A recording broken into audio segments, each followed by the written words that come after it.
Цврсто стегнати околу вратот со жица, без простор за воздух, дехидрирани, измачени, претепани, малтретирани, без храна и вода, врзани под кревет во напуштен објект на улицата Скопска. Во ваква состојба активистите од Сдруженијето за заштита на животните Втора шанса од Кочани ги затекоа кучињата кои што монструмот Николчо Тарџиманов од Кочани, откако се врати од затвор, повторно продолжи со малтретирањето на кучиња скитници.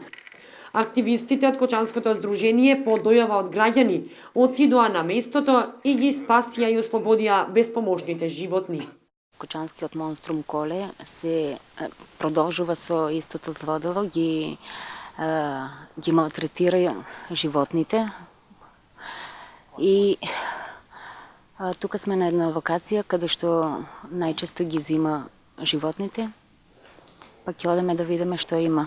Имаме сознание дека има неколку соберено, са бајле му дошла полиција. И по наоѓањето на двете кучиња под креветот, активистите пронајдоа уште едно измалтретирано и до смрт преплашено куче, овој пат во подрум во една од зградите.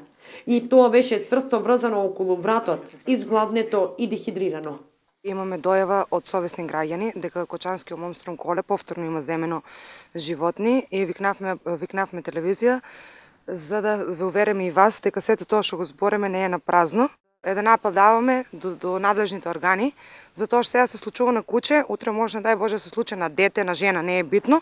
За стореното, активистите ја известија и полицијата, кои што дојдоа на лице место да направат увид, пошто членовите на Сдруженијето ќе поднесат пријава за лицето кое што ги измачува животните.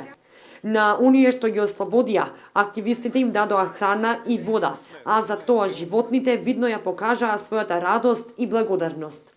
За телевизиите пред 2 години зборуваше мајката на монструмот, Бранка Тарџиманова, која што велеше дека срами е што има таков син, оти не ги малтретира само животните, туку и неа.